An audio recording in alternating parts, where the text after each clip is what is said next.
आज हम न्यूरोलॉजी पर बात करेंगे और न्यूरोलॉजिकल डिसऑर्डर क्या होते हैं। हर एक ऑर्गन की, हर एक यहाँ सब organ of the nervous system की अलग अलग टाइप की बीमारी होती है। उसमें से सबसे घातक बीमारी और सबसे डिसेबलेटिंग बीमारी जो होती है वो ब्रेन स्ट्रोक है। जैसे हार्ट का ब्लड फ्लो बंद होता है या हार्ट की नस को ब्लॉकेज आ जाता है, हम उसे हार्ट अटैक बोलते हैं। वैसे ही आम आदमी की भाषा में जब ब्रेन की नस बंद होती है तो उसे हम ब्रेन स्ट्रोक बोलते हैं। स्ट्रोक के जो लक्षण होते हैं वो पैरालिसिस, हाथ पैर का लकवा, बोलने में दिक्कत, देखने में दिक्कत, वो अगर हम टाइम से ट्रीट ना करें तो ये परमानेंट हो सकती है। एक गोल्डन पीरियड होता है जो 3 से 4.5 घंटे के अंदर होता है। 21वीं सदी को इंसान को फैसिलिटीज बहुत सारी मिली है, लेकिन फैसिलिटीज के साथ साथ बहुत सारी बीमारियां भी मिली है, क्योंकि हमारी लाइफस्टाइल जो है अब बहुत बदल गई है। पहले काम करने वाली लाइफस्टाइल होती थी, लोग ज्यादा हार्ड वर्किंग हुआ करते थे, और हम ज्यादातर सेडेंट्री लाइफस्टाइल फॉलो करते हैं, बैठे रहते हैं और बहुत ज्यादा हमारा हार्ड वर्क नहीं होता है। और ऐसे में बहुत सारी बीमारियां अब हमारे आसपास देखने मिलती है। बहुत सारे लोगों को आप सुनते होंगे कि हार्ट अटैक से लेकर छोटी बड़ी बहुत सारी बीमारियां देखने मिलती हैं। और ऐसे में बीमारियां अब जब हमारे आसपास इतनी ज्यादा देखी जा रही है तो उस पर अवेयरनेस होना बहुत ज्यादा जरूरी है। और वीएनएम आपको पता ही है, पिछले 26 सालों से आपके स्वास्थ्य की, आपके हेल्थ की चिंता करता है, और इसलिए एक्सपर्ट डॉक्टर्स हमेशा वीएनएम के जरिए आप तक सीधे रूबरू होते हैं और अलग अलग बीमारियों पर हम आपसे बात करते हैं। नमस्कार, मैं हूं मयूरिका और आप मेरे साथ देख रहे हैं वीएनएम टीवी। आज फिर एक बार एक बीमारी पर बात होगी और जानेंगे कि आखिरकार अगर ऐसी कोई सिचुएशन हमारे साथ पेश आती है तो हम इससे कैसे डील कर सकते हैं। आज हम न्यूरोलॉजिकल इमरजेंसीज पे बात करेंगे और बातचीत के लिए मेरे साथ स्टूडियो में जुड़ गए हैं डॉक्टर मनन मेहता, जो ट्राइकलर हॉस्पिटल के कंसल्टेंट न्यूरोलॉजिस्ट है। सर, बहुत बहुत स्वागत है आपका। मोनिका जी नमस्ते, थैंक यू वेरी मच एक बार फिर से मुझे वीएनएम में बुलाने का। मुझे बहुत अच्छा लगता है जब आप मुझे यहाँ पे बुलाते हो, क्योंकि न्यूरोलॉजी एक बहुत ही मेरा पैशनेट सब्जेक्ट है और मैंने बचपन में डिसाइड किया था कि मैं न्यूरोलॉजिस्ट ही बनूंगा। और जब भी उसके बारे में कुछ बात करनी होती है, स्पेशली टू जनरल पीपल, मुझे बहुत अच्छा लगता है जी। डॉक्टर मनन मेहता के बारे में बता दूं, ट्राइकलर हॉस्पिटल में हेड ऑफ न्यूरोसाइंस डिपार्टमेंट के हेड भी है। आजकल हम सब छोटी मोटी बीमारी जब भी हमारे सामने आती है, हमारे या हमारे फैमिली मेंबर्स के, तो हम गूगल या यूट्यूब देखने लग जाते हैं कि इसका क्या हो सकता है आगे। इससे बेहतर है कि आप वीएनएम टीवी जैसे ऑथेंटिक प्लेटफॉर्म से उन बीमारियों की जानकारी लें। आज हम न्यूरोलॉजी पर बात करेंगे और न्यूरोलॉजिकल डिसऑर्डर क्या होते हैं उस पर बात करेंगे। सबसे पहला सवाल ही यही, न्यूरोलॉजी आखिरकार है क्या और न्यूरोलॉजिकल डिसऑर्डर क्या होते हैं? ये नई नई बीमारियां अब हमारे सामने आने लगी है। तो मैं बहुत ही बेसिक से आपको समझाता हूँ। लॉजी मतलब कि कोई भी चीज की स्टडी होती है, और न्यूरो मतलब कि ब्रेन के सेल्स को न्यूरॉन्स बोलते हैं। सो जब ब्रेन की सेल्स की या नर्वस सिस्टम के सेल्स जो न्यूरॉन बोलते हैं उसकी स्टडी को हम न्यूरोलॉजी बोलते हैं। ठीक है, वो एक्चुअली एक सब्जेक्ट है जो मेडिसिन के बाद सुपर स्पेशलिटी में हम आगे 3 साल का कोर्स होता है। खैर, न्यूरोलॉजिकल बीमारी बहुत कॉमन है और मैं दावे के साथ कह सकता हूँ कि हर घर में किसी न किसी को कोई ना कोई छोटी से बड़ी न्यूरोलॉजिकल बीमारी है। सिर्फ डिसएडवांटेज या एक कम नसीब की बात यह है कि लोग हार्ट को या दूसरी बीमारियों को ज्यादा जानते हैं और न्यूरोलॉजी की बीमारियों को कम जानते हैं। जैसे आज के दौर में सबको पता है कि छाती में दर्द हो तो तुरंत हार्ट के डॉक्टर के पास पहुंचना, बट कब न्यूरोलॉजिस्ट के पास पहुंचना है ये लोगों को अभी तक नहीं पता। स्पेशली गांव वाले लोगों को, या स्पेशली जहाँ पे रिमोट एरियाज में जहाँ पे फैसिलिटीज ना हो, तो वो काफी देर कर देते हैं जब हमको इमरजेंसीज में कुछ ट्रीटमेंट्स देनी होती है, जिससे न्यूरोलॉजिकल डिसऑर्डर्स के आउटकम बहुत अच्छे हो सकते हैं। बट हमें जब आदमी को पता ही नहीं है कि क्या है, तब तो वो जानेगा नहीं कि कौन से डॉक्टर के पास जाना है। वो एक इंग्लिश में कहावत है कि the eyes will only see what the brain knows. बिल्कुल, अगर आपको पता ही नहीं है तो वो आप देख ही नहीं पाओगे। सो इस आपके टॉक शो के दरमियान मैं जरूर लोगों को बोलूंगा कि न्यूरोलॉजिकल डिसऑर्डर्स क्या होते हैं, ठीक है, और उनको कब पहचानना चाहिए और कब इमरजेंसीज में आपको कौन सी अस्पताल में पहुंचना चाहिए। जी बिल्कुल, कई बार बहुत सारी चीजों को हम आइडेंटिफाई कर लेते हैं, लेकिन छोटी छोटी चीजें आपके साथ रोज रोज होती रहती है और हम उन्हें नजरअंदाज कर देते हैं, और उन नजरअंदाज करना कितना भारी पड़ सकता है ये डॉक्टर साहब हमें बताएंगे। सर, न्यूरोलॉजी में इमरजेंसी होती क्या है? सो न्यूरोलॉजी ये इतना विशाल सिस्टम है, नर्वस सिस्टम है, वो ब्रेन से स्टार्ट होता है, स्पाइनल कॉर्ड से होता है, छोटा दिमाग, बड़ा दिमाग, स्पाइनल कॉर्ड, नर्व्स, मसल्स, ये सब पूरा एक नर्वस सिस्टम का पार्ट होता है। हर एक ऑर्गन की, हर एक यहाँ सब organ of the nervous system की अलग अलग टाइप की बीमारी होती है।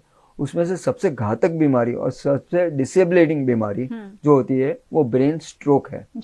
सो जो एक इमरजेंसी होती है, जैसे मैं आम आदमी को समझाता हूँ कि जैसे हार्ट का ब्लड फ्लो बंद होता है या हार्ट की नस को ब्लॉकेज आ जाता है, हम उसे हार्ट अटैक बोलते हैं। वैसे ही आम आदमी की भाषा में जब ब्रेन की नस बंद होती है तो उसे हम ब्रेन स्ट्रोक बोलते हैं। हालांकि स्ट्रोक दो टाइप के होते हैं, एक इस्केमिक स्ट्रोक जिसमें ब्लॉकेज होता है और एक हेमरेजिक स्ट्रोक जिसमें खून की नली फट के खून बाहर आ जाके ब्रेन में चला जाता है। बट आमतौर जो हम स्ट्रोक बोलते हैं वो हमेशा इस्केमिक स्ट्रोक ही होता है जिसमें ब्रेन का ब्लॉकेज हो जाता है। इसे न्यूरोलॉजिकल इमरजेंसी क्यों बोलते हैं?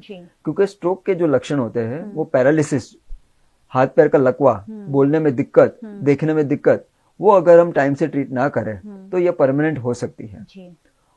अभी जो न्यूरोलॉजिकल इमरजेंसीज में काफी, ये लेटेस्ट नहीं है, काफी सालों से ट्रीटमेंट है, लेकिन लोगों को फिर भी नहीं पता कि एक गोल्डन पीरियड होता है जो 3 से 4.5 घंटे के अंदर होता है।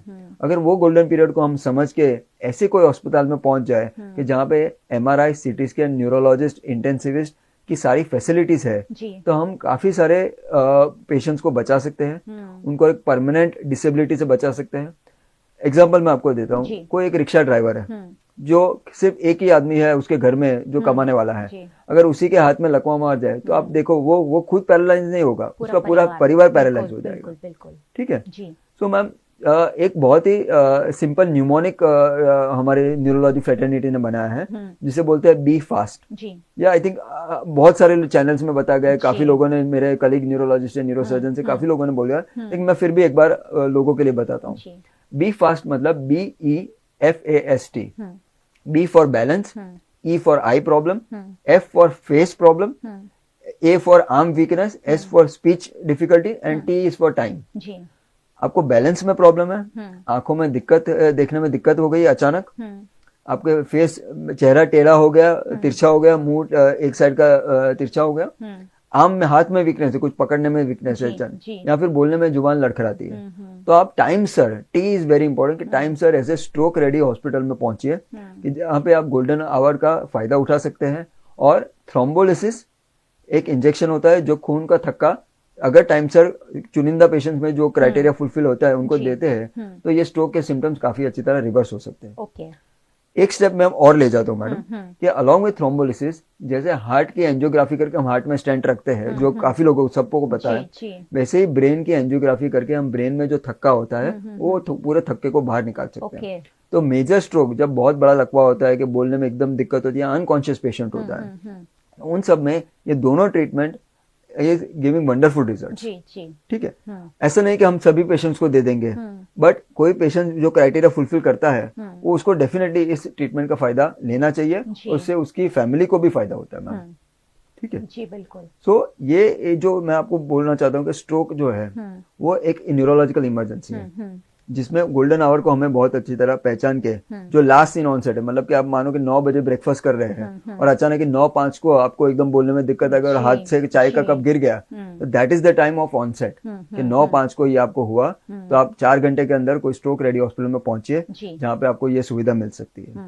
ठीक है। अगर स्ट्रोक आता है तो बी फास्ट और हमेशा सुपर स्पेशलिटी हॉस्पिटल जहां इस तरीके की सुविधा हो, अगर आप पहुंच जाएं तो बहुत जल्दी रिकवरी आ सकती है। हो सकता है कि अगर आप इस गोल्डन पीरियड को मिस कर दें तो रिकवरी आएगी, लेकिन उसमें शायद बहुत ज्यादा वक्त लग सकता है। और इसलिए हम हमेशा कहते हैं कि एक्सपर्ट डॉक्टर के पास और मल्टी स्पेशलिटी जो फैसिलिटीज होती है, अगर उस हॉस्पिटल में आप चले जाते हैं तो आपको अलग अलग जगह जाने से जो दिक्कतें आएगी वो नहीं आएगी और पेशेंट जो है बहुत फास्ट रिकवरी करते हैं। सर, आपने कहा कि ये सारी चीजें अगर आपके साथ पेश आती है तो सबसे पहले मरीज या उनके फैमिली, आसपास के लोग हैं, क्या करना चाहिए उन्हें?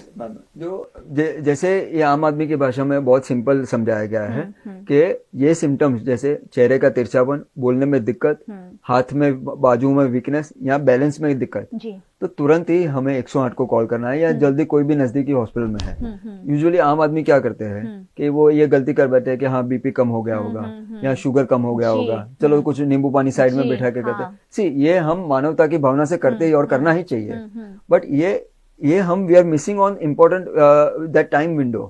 तो मानो के चलो फर्ज करिए कि कुछ भी ना हो, सिर्फ शुगर घट गया हो, तो कोई डॉक्टर थोड़ी आपको वो थ्रोम्बोलिसिस या ऐसी कोई ट्रीटमेंट देगा, बट आप अप्रोप्रिएट जगह पे पहुंच जाएंगे, वहां पे आपका शुगर चेक करेंगे, आपका ईसीजी चेक करेंगे, आपका बीपी चेक करेंगे, और अगर ऐसा जरूरी नहीं लगता है कि एमआरआई करने की जरूरत नहीं है तो नहीं करेंगे। जी बिल्कुल। बट वो लोगों को जो फोबिया है कि नहीं हम हॉस्पिटल में चले जाएंगे तो इतना खर्चा हो जाएगा, या हम यहाँ पे चले जाएंगे तो बड़ा हॉस्पिटल कैसे जाए।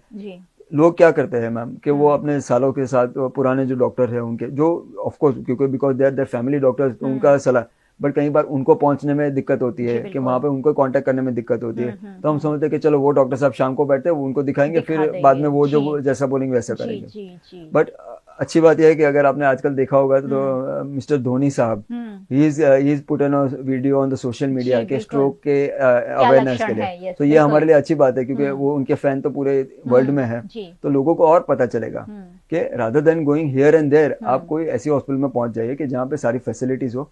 जरूरी नहीं है कि आपको सारे जो भी 100 पेशेंट आते हैं तो 100 को वही ट्रीटमेंट देंगे, हर एक पेशेंट अलग अलग होता है। तो कई बार क्या होता है, जो अभी हम बात कर रहे थे गूगल और सोशल मीडिया और ये सब का, तो लोग बोलते हैं कि ऐसा होता है तो ऐसा ही होता है, लेकिन ऐसा नहीं होता मैडम। हर एक पेशेंट इज इंडिविजुअल, हर एक पेशेंट का कोई कैटेगरी लाइक पेक्युलरिटी होती है, किसी को डायबिटीज है, किसी को हार्ट का प्रॉब्लम है, किसी को। दूसरी बात कि अगर मानो कि स्ट्रोक नहीं है और स्ट्रोक के बदले हेमरेज निकलता है, जो और एक ब्रेन हेमरेज और एक न्यूरोलॉजिकल बीमारी है जिसमें ब्लड प्रेशर बढ़ने की वजह से ये खून की नस फटती है, तो उसमें तो कम्प्लीटली डिफरेंट ही ट्रीटमेंट हो जाती है।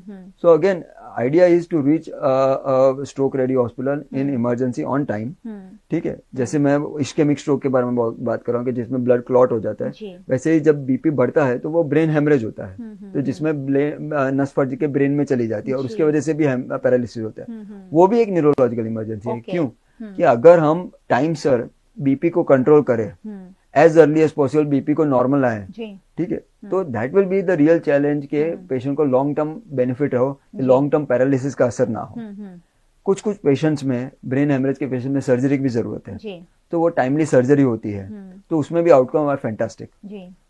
लेकिन ये लोगों को समझना चाहिए कि we have to be very alert rather than wasting time. You should identify the stroke symptoms and reach a stroke ready hospital immediately. बिल्कुल।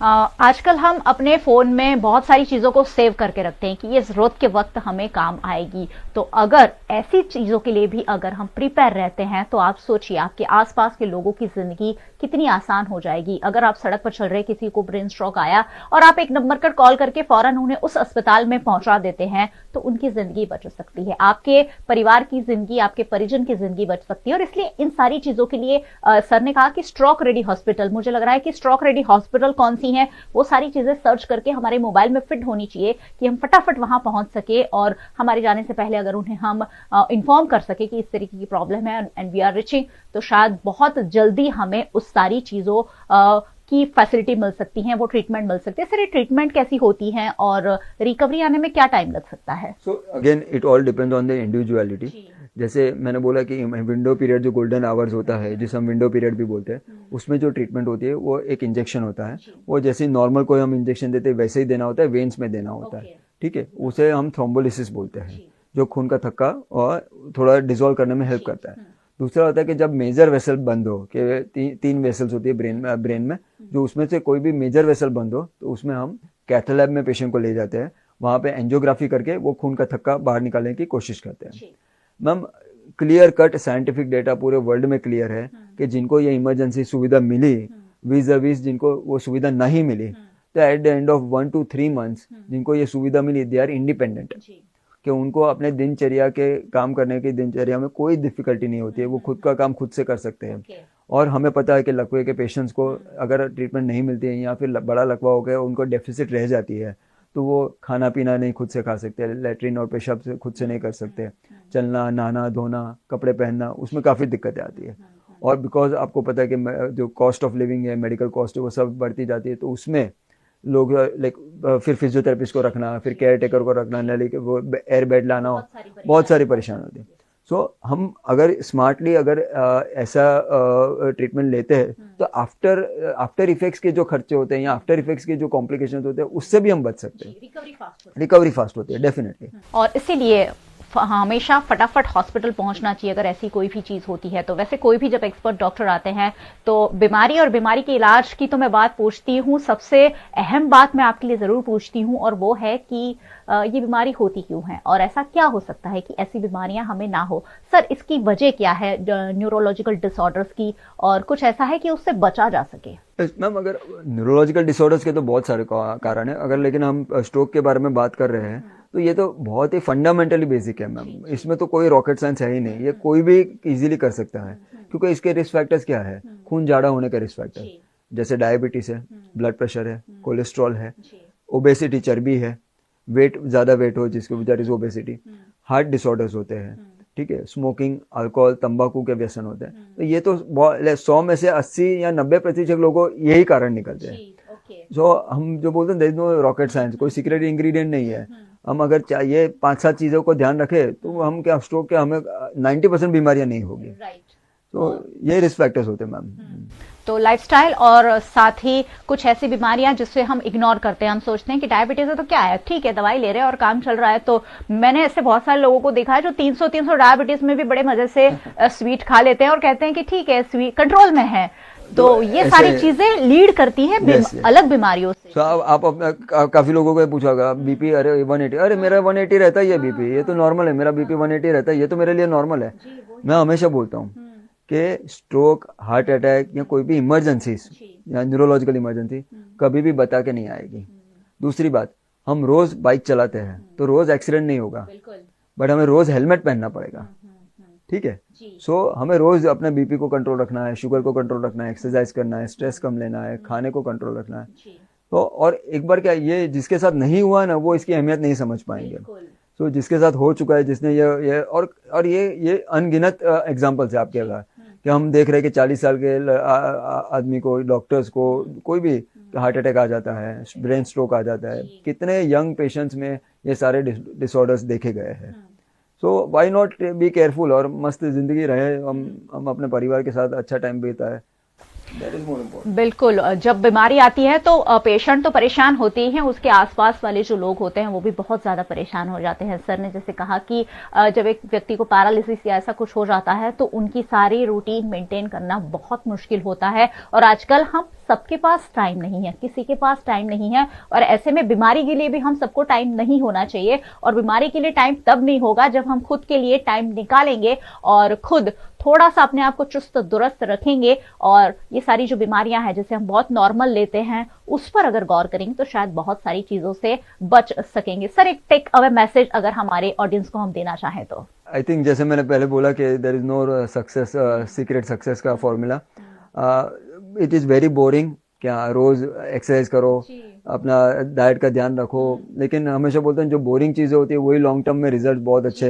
ये बोरिंग नहीं, ये बेसिक है जो हम नहीं फॉलो करते हैं। Yes, not boring but basic. Yes, या पर हाँ, उसके साथ ऐसा नहीं बोलो कि साधु की तरह जीवन जियो, like you can always enjoy life, but then सब कुछ जो लिमिट में होता है वो that is the best thing to balance life बोलते हैं ना हम। बिल्कुल, so balance life is better. हम सबको सब कुछ पता है कि क्या खाना है, क्या नहीं खाना है, क्या अच्छा होता है, क्या नहीं अच्छा होता है, कितने विटामिन्स लेने हैं, कितना प्रोटीन, सब कुछ पता है, लेकिन हम करते नहीं है। वो भी एक बहुत बड़ी हकीकत है। हमें पता है कि एक्सरसाइज करना बहुत अच्छा होता है, लेकिन हम सिर्फ विंटर्स में ही दौड़ने जाते हैं और उसके बाद हम अपने आप घर बैठ जाते हैं, बोले नहीं ये हमसे नहीं होगा। तो लाइफ जो है वो लाइफ स्टाइल के साथ जुड़ी हुई है, और इसीलिए लाइफ स्टाइल को अगर हम बेहतरीन अच्छा रखेंगे तो लाइफ भी अपने आप अच्छी रहेगी।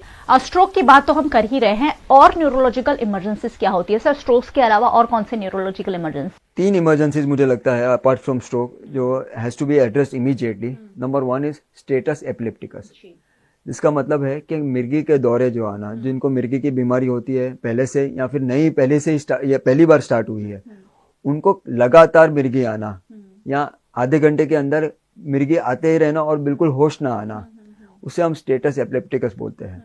और सी एपिलेप्सी मतलब क्या, जो मैं इट्स नॉट एक्चुअली साइंटिफिक, लेकिन मैं लोगों को कैसे समझाता हूँ कि हमारे ब्रेन में विद्युत तरंगें होती है। जैसे आज मैं आपके साथ बात करना चाहता हूँ और मैं नमस्ते बोलता हूँ आपको, तो मेरा एक ब्रेन डिसाइड करता है, वो एक इलेक्ट्रिकल सिग्नल देगा और मेरे हाथ को पावर देगा और बोलेगा नमस्ते करिए। तो ये एक इलेक्ट्रिकल सर्किट है। जबकि इलेक्ट्रिकल सर्किट में शॉर्ट सर्किट होता है तो हम उसे एपिलेप्सी का बोलते हैं। It is not a scientific explanation, but लोगों को समझाने के लिए। तो मानो कि आपके मदरबोर्ड में या आपके सर्वर में शॉर्ट सर्किट होने लगा कंटिन्यूसली, और वो सर्किट रुक ही नहीं रहा, कंटिन्यूसली शॉर्ट सर्किट होता ही जा रहा है। तो वैसे केसेस में एपिलेप्सी जो फिट होती है या खींच होती है, वो कंटिन्यूस जो चली जाती है स्टेटस एपिलेप्टिकस में। मतलब ये एक इम्पोर्टेंट इमरजेंसी, बहुत ही इंपॉर्टेंट इमरजेंसी है कि जिसमें early treatment as early as 30 minutes और 60 मिनट्स के अंदर हम जो एंटी सीजर मेडिकेशन, या एक न्यूरोलॉजिस्ट के पास प्रोटोकॉल ही होता है कि हमें उनको ये इंजेक्शन देना है, ये इमरजेंसीज में देना है, ज़रूरत पड़े तो वेंटिलेटर पे रखना है, ज़रूरत पड़े तो आगे स्पेशल ट्रीटमेंट करना। तो ये दिस इज़ वेरी इंपॉर्टेंट, क्योंकि एक बार वो जो इलेक्ट्रिकल डिस्चार्जेस ब्रेन में चालू हो जाते हैं वो ब्रेन में परमानेंट डैमेज कर सकते हैं because of lack of oxygen during that. तो उसमें पेशेंट पैरालाइज हो सकता है, बेडरिडन हो सकता है, वेजिटेटिव स्टेट हो सकता है, या उसका लॉन्ग टर्म आउटकम मेमोरी में डिस्टर्बेंस आते हैं, उसके ऑक्यूपेशन में डिस्टर्बेंसेस आ सकते हैं। दूसरी एक न्यूरोलॉजिकल इमरजेंसी जो हम बोलते हैं वो है सब एरेक्नोइड हेमरेज। इसमें कुछ नहीं होता, सिर्फ सीवियर हेडेक होता है और उसे हम बोलते हैं फर्स्ट और वर्स्ट हेडेक। मतलब जिंदगी में कभी भी ऐसा हेडेक नहीं हुआ है। ऐसे पेशेंट्स यूजुअली हमें टाइम बताते हैं कि मैं 9:30 तक ठीक थी, 10 बजे तक ठीक थी, मैं चाय पी रहा था और अचानक मुझे सीवियर हेडेक हो गया। तो उसमें ब्रेन में लीक होता है ब्लड का, और यूजुअली इसमें एक बलून होता है ब्रेन में जो आर्टरी के वेसल्स में होते हैं, उसे एन्यूरिज्म बोलते हैं। वो aneurysm is like a time bomb, वो कभी भी फट सकता है। तो ऐसे में अर्जेंट न्यूरोलॉजी की, न्यूरोसर्जन और न्यूरो इंटरवेंशन ऐसे सब जगहों पे जाके हमें एंजियोग्राफी करके उसको आइडेंटिफाई करना है, और जहाँ से वो सोर्स है, ब्लीडिंग का सोर्स है, उसको बंद करना है। ठीक है, क्योंकि वो एक्चुअली जानलेवा हो सकता है। और सब एरेक्नोइड हेमरेज इसलिए इमरजेंसी होता है क्योंकि वो हमें टाइम बहुत कम देता है। कई बार पेशेंट ऐसे खाते खाते मर जाते हैं, they pass away. So that is one more emergency. और लास्टली ब्रेन का बुखार, मेनिंजाइटिस, जिसमें सर दर्द होता है, बुखार आता है और खींच आती है और भान डाउन होता है, मतलब होश डाउन होता है, बेहोश होता है आदमी। तो ब्रेन जो हम ब्रेन का इन्फेक्शन को मेनिंजाइटिस बोलते हैं। ठीक है, उसमें बैक्टीरियल मेनिंजाइटिस होता है, टीबी मेनिंजाइटिस होता है, या वायरल मेनिंजाइटिस होता है। तो वो भी एग्जाम जैसे मैंने बताया कि वो भी अप्रोप्रिएट स्पेशलिटी के वहाँ पे एडमिट होके वहाँ पे उसके MRI, कमर में से पानी निकालने का टेस्ट, और उसके बाद डायग्नोसिस और उसके बाद ट्रीटमेंट। तो ये 3-4 इमरजेंसी जो होती है वो you should not waste time, you should identify the symptoms. ज़्यादातर लोग आ ही जाते हैं, बट जो गोल्डन पीरियड है या जो टाइमली ट्रीटमेंट देना है स्टेटस एपिलेप्टिकस में, सब एरेक्नोइड हेमरेज में, that should not be missed. बिल्कुल। आप सोचिए, सर दुखता है या बुखार आता है, हम सोचते हैं कि चले दवाई ले लेते हैं, फिर हम सो जाते हैं, सुबह हो जाती है, रात हम निकाल देते हैं, चलो सुबह डॉक्टर के पास जाएंगे, लेकिन आपके लिए जानलेवा साबित हो सकता है। और इसलिए ये सारी जानकारियां आपके लिए जानना बेहद जरूरी है। हम कंसल्टेंट न्यूरोलॉजिस्ट डॉक्टर मनन मेहता से बातचीत कर रहे थे। सर, बहुत बहुत शुक्रिया हमारे साथ बातचीत के लिए। Thank you so much. और बहुत बहुत शुक्रिया आप सभी व्यूअर्स का हमारे साथ जुड़ने के लिए। वैसे क्यों नहीं जुड़ना चाहिए, आपको इतनी ऑथेंटिक एक एक्सपर्ट डॉक्टर से जानकारी मिल रही है जो आपके लिए तो बहुत ज्यादा इंपॉर्टेंट है ही, आपके आसपास रहने वाले फ्रेंड्स, रिलेटिव्स सबके लिए बहुत इंपॉर्टेंट है। और इसलिए मैं कहती हूँ कि वीएनएम टीवी को हमेशा देखते रहिए। यूट्यूब चैनल पर देख रहे हैं तो सब्सक्राइब जरूर कीजिए चैनल पर, अगर पहली बार आए हैं तो, और बेल आइकन प्रेस करके जाइएगा ताकि वीएनएम का हर अपडेट आप तक सबसे पहले पहुंच सके। आप हमें फेसबुक पर देख रहे हैं, शेयर जरूर कीजिए। ये जो बीमारी है कहकर नहीं आएगी, आपके आसपास वाले किसी के भी कि कोई भी इस बीमारी से रूबरू हो सकता है। आप हमें ओटीटी प्लेटफॉर्म्स पर देख रहे हैं, डेली हंट, वोडाफोन टीवी, जियो टीवी और जियो टीवी फाइबर। 498 नंबर के चैनल पर वीएनएम टीवी को 24 घंटे लगातार देखा जा सकता है। देखते रहिए वीएनएम, जुड़े रहिए वीएनएम के साथ। नमस्कार।